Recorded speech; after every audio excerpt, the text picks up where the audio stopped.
Et dans la suite de Déclic, du vent, rien que du vent, avec deux questions ce soir. La première, le vent va-t-il s'essouffler en Europe? On va la poser à notre chroniqueur climatologue François Massonnet. Bonsoir François. Et la deuxième, ce sera pour Marie-Amélie Lénartz, notre chroniqueuse navigatrice. Vous allez vous demander si on pourrait transformer les porte-conteneurs en voiliers ou en presque voiliers pour diminuer leur empreinte écologique. Alors, on va commencer avec vous, François. Le vent va-t-il s'essouffler en Europe? C'est une question qu'on a vu apparaître dans les médias pas mal récemment, notamment d'ailleurs par les détracteurs d'énergie renouvelable. Oui, tout à fait. L'histoire que je veux raconter aujourd'hui, elle commence en 2007. En 2007, c'est une équipe de chercheurs australiens qui s'intéresse au phénomène d'évapotranspiration. Donc, c'est le transfert d'eau liquide à la surface des sols, des plantes, des arbres vers l'atmosphère. C'est un peu l'opposé de la précipitation. Et ils constatent, ces chercheurs, que depuis au moins 30 ans, les taux d'évapotranspiration ont diminué. Il faut savoir que l'évapotranspiration, elle est contrôlée par 4 facteurs, la température, l'humidité de l'air, l'intensité du rayonnement solaire et la vitesse du vent. On le sait très bien quand on sort d'une piscine en été, qui fait très chaud, qui fait très sec, qu'il y a beaucoup de soleil et qu'il y a du vent, on sèche quasiment instantanément. Le problème, c'est que en Australie, à ce moment-là, comme dans beaucoup d'autres pays, la température a déjà augmenté, en raison notamment du changement climatique global. Et ça aurait dû mener normalement à une augmentation de l'évaporation, pas une diminution. Et donc, ils commencent à faire des recherches et ils se rendent compte que ce qui explique cette diminution du taux d'évaporation, c'est une baisse de la vitesse du vent à l'échelle de l'Australie. Et est-ce que c'est un phénomène qui est propre à l'Australie ou qu'on peut généraliser? Alors, l'étude attire pas mal de regards. Et il y a une autre étude qui est menée en 2012 avec notamment cette équipe, mais d'autres chercheurs, où ils notent au niveau mondial, cette fois, une réduction de la vitesse du vent de l'ordre de 2,5 km/h. Ça paraît pas grand-chose, mais en fait, ça représente quand même 20% de la vitesse moyenne.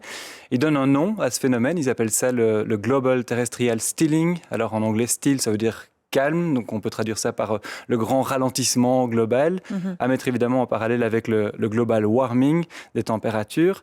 Mais ce qui est très particulier, c'est que ce ralentissement des vents a lieu principalement à la surface de la Terre, pas en altitude, sur les continents et pas sur les océans, où là on note plutôt une intensification des vents, et surtout aux basses et aux moyennes latitudes. Et on est capable d'expliquer ce global steering? Aujourd'hui, on a des éléments? Alors, à cette époque-là, des hypothèses sont mises sur la table, notamment l'hypothèse que c'est une plus grande rugosité de la surface de la Terre qui pourrait causer ce ralentissement, parce que ces stations météo où on mesure le vent avec des anémomètres sont construites à des endroits où aussi on urbanise énormément, où il y a aussi de la croissance végétale de biomasse.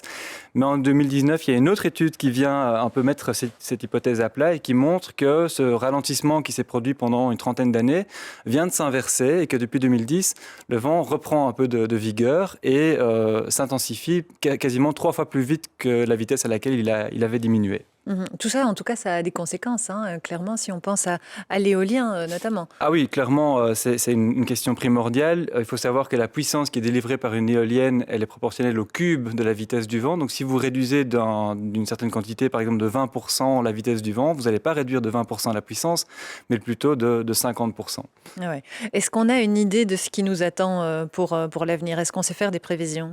Alors, une chose est sûre, ça ne sert à rien de considérer le vent dans sa globalité en moyenne, parce que le vent, éminemment, c'est quelque chose qui se passe localement. C'est dû à des variations de pression au niveau du sol qui ont un caractère fortement régional. J'ai été revoir le dernier rapport du GIEC pour un peu voir le point sur la question. Alors, il y a des choses qui sont claires, d'autres choses qui sont moins claires. Une chose qui est claire, par exemple, c'est qu'au nord de l'Afrique, dans le Maghreb et dans le sud du bassin méditerranéen, là, on va vers un désert de vent. C'est-à-dire que le vent est en tendance négative, on va en avoir de moins en moins, parce que les tropiques sont en train doucement de migrer vers le nord en raison notamment des changements climatiques.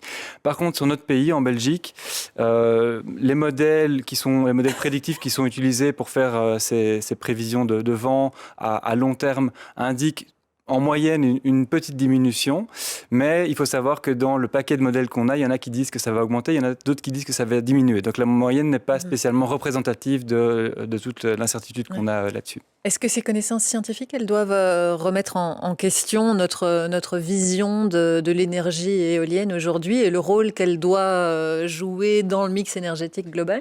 Mais ce que soulignent ces études, c'est que la première chose, c'est que le vent reste une ressource inépuisable. Il y aura toujours du vent sur Terre, il va continuer de souffler, il ne faut pas s'inquiéter par ça. Par contre, ce qui est important à noter, c'est qu'il va continuer à y avoir des fluctuations fortes au niveau interannuel, au niveau interdécennal, donc d'une décennie sur l'autre. Et on pourrait très bien se retrouver une année avec très très peu de vent, avec des zones où les éoliennes ne peuvent pas tourner, comme on pourrait se retrouver avec des années avec énormément de vent, où on doit aussi arrêter les éoliennes, parce que là, le vent est trop fort. Et donc, si on pense en personne prudente et responsable, je crois qu'on doit se préparer quelque part au scénario du pire et à aussi diversifier notre offre énergétique. Ouais. Merci beaucoup pour ces éléments, François, ce soir.